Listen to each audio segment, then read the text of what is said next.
భారతదేశంలో మొత్తం 7 పుణ్యనదులున్నాయి. అవే గంగా, యమున, సరస్వతి, నర్మదా, గోదావరి, కావేరి మరియు సింధు. ఈ నదులలో ప్రతి ఒక్కటి ఎలా జన్మించింది అనే కథలను ఈ వీడియోలో తెలుసుకుందాం. దయచేసి ఈ వీడియోని లైక్ చేసి ఛానల్ని సబ్స్క్రైబ్ చేయండి. గంగానది దైవ స్వరూపం. గంగానది గంగను ఇంద్రలోకంలో మందాకిని అని, పాతాళలోకంలో భోగవతి అని, భూలోకంలో అలకనంద అని అంటారు. దేవనది గంగ భూలోకానికి రావడం వెనుక గొప్ప కథ ఉంది. పూర్వం సగరుడు అనే మహారాజు ఉండేవాడు. ఆయనకు వైగర్భి, సేవ్య అనే భార్యలుండేవారు. సేవ్య తనకు ఒక కుమారుడు జన్మిస్తే చాలని కోరుకుంది. వైగర్భి మాత్రం 60,000 మంది బిడ్డలు కలగాలని శివుణ్ణి ఆరాధించింది. సేవ్యకు ఆమె కోరిక ప్రకారం అసమంజుడు అనే కుమారుడు జన్మించాడు. కొద్ది కాలం తర్వాత వైగర్భికి ఒక పెద్ద సొరకాయ లాంటి పిండం కలిగింది. అప్పుడు ఆమె మళ్లీ పరమేశ్వరుణ్ణి ఆరాధించడంతో కాయ లోపల గింజలు ఎలా ఉంటాయో అలా 60,000 మంది పుత్రులు జన్మించారు. వాళ్ళంతా బల పరాక్రమవంతులుగా ఎదిగారు. పెద్దల పట్ల గౌరవం, క్రమశిక్షణ లాంటివి ఉండేవి కావు. ఒకసారి సద్రుడు అశ్వమేఘ యాగం చేస్తుండగా యాగాసం కనిపించకుండా పోయింది. 60,000 మంది సద్రుడి కుమారులు అన్ని చోట్ల వెతుకుతూ పాతాళంలో కపిల మహర్షి ఆశ్రమం దగ్గర యాగాశ్వాన్ని చూశారు. కపిల మహర్షి ఆ గుర్రాన్ని దొంగిలించాడని అనుకుని ధ్యానంలో ఉన్న ఆ మహర్షిని ఇబ్బంది పెట్టడంతో ఆయన కోపానికి మాడి మసైపోయారు. ఈ విషయం సగరుడికి తెలిసి దుఃఖంతో రాజ్యాన్ని వదిలి అరణ్యాలకు వెళ్లిపోయాడు. అసమంజుడు మాత్రం సోదర ప్రేమతో వారిని బతికించాలని అనుకున్నాడు. స్వర్గంలో ఉన్న గంగానది ఆ బూడిద రాసుల మీదుగా ప్రవహిస్తే వారంతా బతుకుతారని తెలిసి గంగాదేవి కోసం చాలా కాలం పాటు తపస్సు చేసి కన్నుమూశాడు. అసమంజుని కొడుకు అంశుమంతుడు అదే తపస్సును కొనసాగించాడు. కాని ఆయన వల్ల కూడా కాలేదు. ఆ తరువాత అతని కుమారుడు భగీరథుడు భూలోక శ్రీకృష్ణుని గురించి తపస్సు చేసి పరమాత్మ అనుగ్రహంతో గంగమ్మ భూలోకానికి తెచ్చేందుకు వరం పొందాడు. అయితే గంగాదేవి భూలోకంలో పాపాత్ములు ఎక్కువగా ఉన్నారని, వారంతా వచ్చి స్నానం చేస్తే ఆ పాపం తనకంటుకుంటుందని మనసులో ఉన్న సందేహాన్ని శ్రీకృష్ణుడితో చెప్పింది. అప్పుడు ఆయన ఎంతమంది పాపాత్ముల పాపం అంటుకున్నా ఒక భక్తుడు, మంత్ర ఉపాసకుడు, యోగ సాధకుడు గంగలో స్నానం చేస్తే చాలు ఆ పాపాలన్నీ పోతాయని అన్నాడు. అలాగే పండుగ శుభకార్యాలలో గంగలో స్నానం చేసిన వారికి అత్యంత పుణ్య ఫలాలు దక్కుతాయని మాటిచ్చాడు. ఆ తర్వాత గంగను తనే స్వయంగా పూజించాడు. భగీరథుడు కూడా గంగమ్మను పూజించి భూలోకానికి గంగమ్మ దూకేటప్పుడు ఆమెను భరించే బాధ్యతను శివుడికి అప్పగించాడు. భగీరథుని వెంట భూలోకానికొచ్చింది కనుక భగీరథి అయింది గంగ. యమునా నది భారతదేశం ఎన్నో జీవనదులకు నిలయం. దేశంలో ప్రవహిస్తున్న చాలా నదులు చివరకు సముద్రంలో కలుస్తుంటాయి. కాని ఒకే ఒక్క నది మాత్రం సముద్రంలో కలవదు. ఆ నది పేరు, జన్మస్థలం, విశిష్టత తెలుసుకోవాలంటే ఈ వీడియోని చివరి వరకు చూడండి. హిమాలయాల్లోని యమునోత్రి ప్రాంతంలో అసితముని అనే మహర్షి తపస్సు చేసుకునేవారు. ఆయన నిత్యం గంగానదికి వెళ్లి స్నానమాచరించేవాడు. కాలక్రమేణా వృద్ధాప్యం వల్ల ఆయన గంగానదికి వెళ్లలేకపోవడంతో గంగానది మహర్షి ఆశ్రమానికి దగ్గరగా ప్రవహించిందని పురాణాల్లో పేర్కొన్నారు. దీనికి పూర్వమే సూర్యుని పుత్రిక యమున ఛాయాదేవి శాపం వల్ల హిమాలయాల్లో నదిగా మారి ప్రవహించిందని చరిత్ర చెబుతోంది. ఇలా యమునా నది జన్మించింది. గంగా, యమున పక్కపక్కనే ప్రబలిస్తూ ఉండడంతో గంగకి ఎంత పవిత్రత ఉందో యమునకు కూడా అదే పవిత్రత, పావనత వచ్చాయి. అందుకే భారతీయులు గంగా, యమున అని పలుకుతారు. ఈ నది గంగా నదికి ఎడమవైపున పుట్టి కుడివైపున కలిసే ఏకైక ఉపనది. యమున ప్రవాహం సంవత్సరమంతా ఒకే మాదిరిగా, దిశ కూడా స్థిరంగా ఉండడం విశేషం. భాగవతంలోనూ యమునా నది ప్రస్తావన ఉంది. కంసుని బారి నుండి శ్రీకృష్ణుని కాపాడ్డానికి వాసుదేవుడు ఈ నదిని దాటవలసి వస్తే అది 2 పాయలుగా చీలి దారి ఇచ్చింది. చక్రవర్తులు ఈ నది ఒడ్డున ఎన్నో పుణ్యకార్యాలు చేశారని, అగస్త్య మహర్షి కూడా దీని ఒడ్డున పూజా కార్యక్రమాలు చేశారని హిందూ పురాణాలు తెలియజేస్తున్నాయి. పురాణాల్లోనూ ఈ నది ప్రస్తావన ఉంది. ఈ నదికి ప్రతి సంవత్సరం మహామేళ, 12 సంవత్సరాలకు ఒకసారి కుంభమేళాను నిర్వహిస్తారు. దీనికి లక్షలాది సంఖ్యలో భక్తులు తరలివస్తారు. సరస్వతీ నది భారతీయ సాహిత్యాల్లో ఒకటైన సరస్వతీ నది గురించి ప్రముఖంగా ప్రస్తావించబడింది. కేవలం భౌతిక నదిగా మాత్రమే కాకుండా స్వచ్ఛత, సంతానోత్పత్తి మరియు జ్ఞానాన్ని కలిగించే దేవతగా హిందువులు కొలుస్తారు. సరస్వతీ నది యొక్క పౌరాణిక మూలం కొన్ని కథనాల ప్రకారం సరస్వతీ నది బ్రహ్మదేవుడి నుంచి జన్మించింది. బ్రహ్మదేవుడు విశ్వం యొక్క సృష్టిని పూర్తి చేసిన తర్వాత భూమిని చూసి దానికి ఏకీకృత మరియు శుద్ధి చేసే సంస్థ ఒకటి అవసరమని భావించాడు. ఈ అవసరాన్ని తీర్చడానికి తన పుత్రిక అయిన సరస్వతిని ఒక నదిగా సృష్టించాడు. అది 3 లోకాలను, స్వర్గం, భూమి మరియు పాతాళం వంటి వాటిని శుద్ధి చేస్తుంది. మహావేద పండితుల శక్తివంతమైన ఉచ్చారణల వల్ల సరస్వతీ నది జన్మించింది అని మరొక పురాణం చెబుతోంది. వారి శ్లోకాలు మరియు మంత్రాల ప్రకంపనలు ఆమెకు జన్మనిచ్చాయి. ఈ సందర్భంలో సరస్వతీ నది జ్ఞానం మరియు చైతన్య ప్రవాహానికి ప్రతీక. సరస్వతీ నది ప్రయాగ వద్ద గంగా మరియు యమునతో త్రివేణి సంగమంలో కలుస్తుంది అని కూడా భక్తులు నమ్ముతారు. ఆసక్తికరంగా ఈ సంగమం వద్ద సరస్వతీ నది కంటికి కనిపించదు, కానీ భూగర్భంలో ప్రవహిస్తుంది మరియు ఇతర 2 నదులను ఒక సూక్ష్మ రూపంలో కలుస్తుంది అని పురాణాలు చెబుతున్నాయి. సరస్వతీ నది ఎందుకు కనుమరుగైందనే దానిపై వివిధ సిద్ధాంతాలున్నాయి. మొదటి సిద్ధాంతంలో వశిష్ఠ మహర్షి కథ తెలుసుకుందాం. విశ్వామిత్ర మహర్షితో విభేదాలొచ్చిన తర్వాత వశిష్ఠుడు సరస్వతిలో దూకి తన ప్రాణాన్ని విడవడానికి ప్రయత్నించాడని చెబుతారు. నది అతని మరణానికి కారణం కాకూడదని భూగర్భంలో అదృశ్యమైంది. మరో సిద్ధాంతంలో కోపోద్రిక్తుడిగా పేరున్న దుర్వాస మహర్షి ధ్యానంలో ఉండగా సరస్వతీ నది జలాలు ప్రవహించే ధ్వనితో ధ్యానభంగం కలిగిన మహర్షి సరస్వతీ నది అదృశ్యం కావాలని శపించాడు.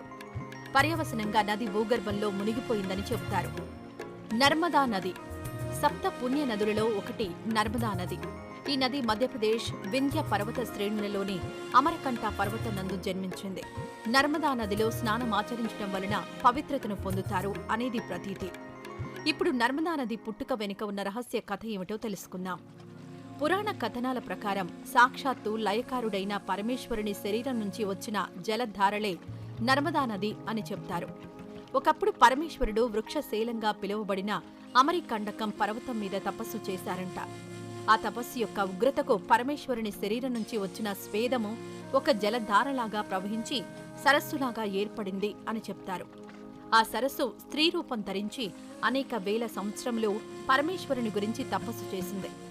ఆమె అందానికి మైమరిచిపోయిన దేవతలు ఎలాగైనా తమ సొంతం చేసుకోవాలనుకున్నారు.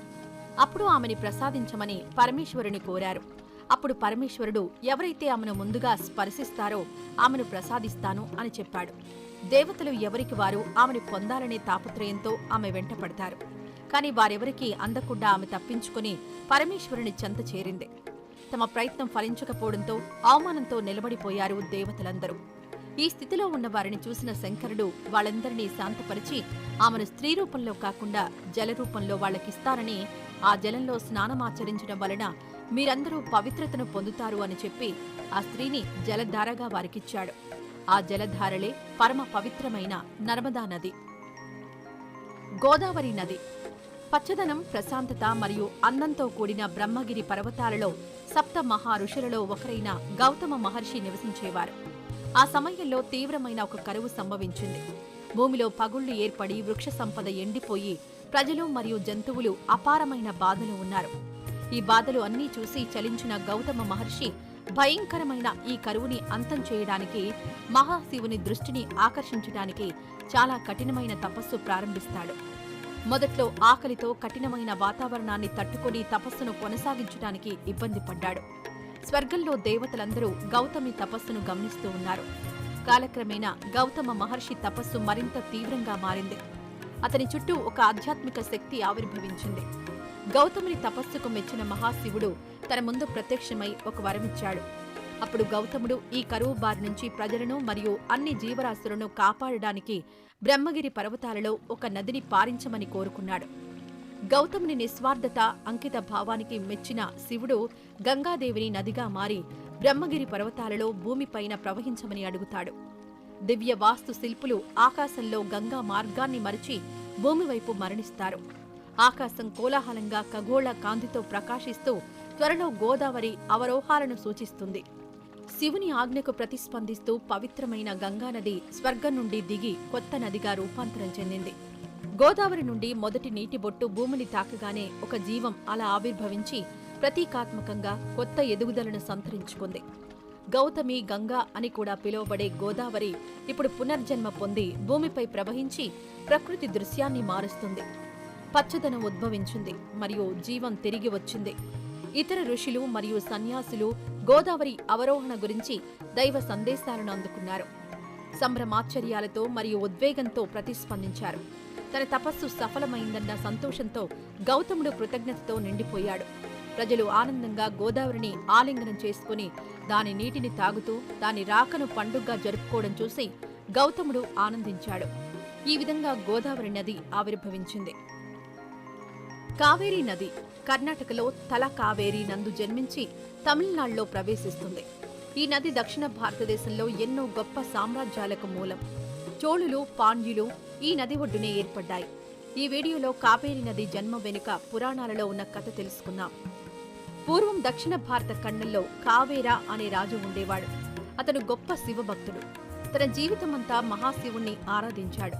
తన కోసం కాకుండా తన ప్రజల శ్రేయస్సు కోసం దీవెనలు కోరాడు. కావేరా మహారాజు యొక్క నిస్వార్థతకు ముగ్ధుడై శివుడు అతని ముందు ప్రత్యక్షమై ఏం వరం కావాలో కోరుకోమంటాడు. అప్పుడు కావేరుడు తన రాజ్యంలోని ప్రజలు ఎల్లప్పుడూ కష్టాలు లేకుండా జీవించడమే తన కోరిక అని చెప్పాడు. దీనికి సమాధానంగా శివుడు కావేరాకు ఒక కుమార్తెను అనుగ్రహించాడు. రాజు యొక్క గొప్ప కోరికను నెరవేర్చడంలో ఆమె కీలక పాత్ర పోషిస్తుందని ప్రవచించాడు. రాజు తన కుమార్తెకు కావేరి అని పేరు పెట్టాడు. కావేరి రాజభవనంలో పెరిగింది. యవ్వనంలో ఆమె ఒక సౌందర్యవతిగా ఎదిగింది. కాలక్రమేణా కావేరికి అగస్త్య ఋషితో కోలాహల సంబరాలు నడుమ వివాహం జరిగింది. కొన్ని సంవత్సరాల తరువాత శూర పద్మ అనే రాక్షసుడు కావేరా మహారాజు యొక్క రాజ్యంలో ప్రవేశిస్తాడు. ఆ రాజ్యం యొక్క అభివృద్ధిని చూసి అసూయపడి తీవ్రమైన కరువు రావాలని శపిస్తాడు. ఒకప్పుడు ధారాళంగా ప్రవహించే నదులు ఎండిపోవడంతో ప్రజలు తీవ్ర ఇబ్బందులు పడ్డారు. ఇదిలా ఉండగా సురా పద్మ నుంచి తన భార్య కావేరిని రక్షించేందుకు అగస్త్య మహర్షి ఆమెను నీరుగా మార్చి తన పవిత్ర కమండలంలో ఉంచాడు. భూమిని పునరుద్ధరించేందుకు కావేరి జలాలను విడుదల చేయాలనే ఉద్దేశంతో అతను ఎండిపోయిన నదీ గర్భానికి ప్రయాణించాడు. నదీ గర్భానికి చేరుకోగానే అగస్త్య మహర్షి ఆ కమండలాన్ని గట్టుమీద పెట్టి సూర్య నమస్కారం చేయసాగాడు. అప్పుడు గణపతి దేవుడు ఒక కాకి రూపంలో భూమిపైకొచ్చారు.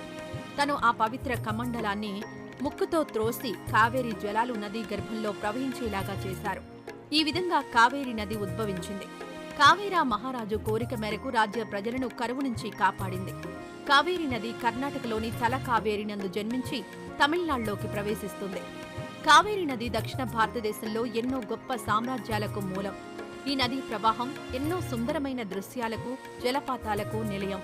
ముఖ్యంగా శివనా సముద్ర జలపాతం పర్యాటకులను మంత్రముగ్ధులను చేస్తుంది. తమిళనాడులోని పుంపుహార్ వద్ద బంగాళాఖాతంలో కలుస్తుంది. సింధు నది హిందూ ధర్మంలో నదులను కూడా దేవతలుగా భావిస్తారు. సింధు నది భారత ఉపఖండాల్లో ప్రసిద్ధమైన జీవనది. ఈ నదికి 5 ఉపనదులున్నాయి.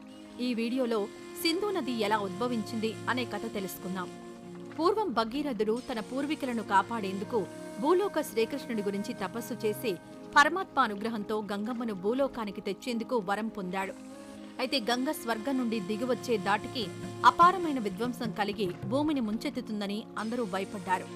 అటువంటి విపత్తు నివారించడానికి గంగ యొక్క సంపూర్ణ శక్తిని నియంత్రించాల్సిన అవసరం ఉంది. ఈ విధ్వంసం నిరోధించడానికి అపారమైన బలం మరియు శక్తికి ప్రసిద్ధి చెందిన శివుడు గంగ పతనాన్ని విచ్ఛిన్నం చేయడానికి అంగీకరించాడు. గంగ దిగుతుండగా శివుడు ఆమెను తన జటాజూటంలో పట్టుకున్నాడు. శివకేశవులు నది యొక్క అపారమైన శక్తిని గ్రహించి గంగను సున్నితంగా భూమిపైకి విడుదల చేశాయి. అలా గంగను విడిచేటప్పుడు కొంత భాగం విభజించబడి సింధు నది ఏర్పడింది. వేదాలలో కూడా సింధు నదికి అపారమైన ప్రాముఖ్యత ఉంది. ఇది కేవలం ఒక నదిగా మాత్రమే కాకుండా ఆనందం మరియు సంతానోత్పత్తి కలిగించే దేవతగా గౌరవించబడుతుంది. మానవ నాగరికతకు తెలిసిన పురాతన గ్రంథాలలో ఒకటైన నిర్వేదంలో సింధు నది ప్రస్తావన ఉంది. ఈ నదీ తీరంలో ఒకప్పుడు మార్కండేయ మహర్షి కఠోర దీక్షతో తపస్సు చేశాడు. ఆయన తపస్సును భగ్నం చేయడానికి ఇంద్రుడు ఎన్ని ప్రయత్నాలు చేసినా తపస్సును విరమించలేదు. చివరకు నరనారాయణులు ఆయనకు ప్రత్యక్షమయ్యారు. అప్పుడు మార్కండేయుడు ఈ నదీ జలాలతో ఆ స్వామి పాదాలు కడిగాడు. ఆ నీరు తిరిగి నదిలో కలిసింది. విష్ణు పాదాల నుండి పుట్టిన గంగలో ఒక భాగమైన సింధు జలాలు తిరిగి ఆ స్వామి పాదాలే కడిగి సింధు నది జలాలలో కలిసిపోయింది. అందువల్లనే సింధు నది గంగానది కంటే శ్రేష్టమైన నదిగా ప్రసిద్ధికెక్కింది. భారతదేశంలో సింధు అని పిలువబడే ఇండస్ నది ప్రపంచంలోనే పురాతన పట్టణ సంస్కృతులలో ఒకటైన ఇండస్ వ్యాలీ సివిలైజేషన్కు జన్మస్థలం. ఈ నాగరికత క్రీస్తు పూర్వం 3300 ప్రాంతంలో నేటి ఈశాన్య ఆఫ్ఘనిస్తాన్ నుండి పాకిస్తాన్ మరియు వాయువ్య భారతదేశం వరకు విస్తరించింది. మరిన్ని పురాణ ఇతిహాసాలను తెలుసుకోవడానికి దయచేసి వీడియోను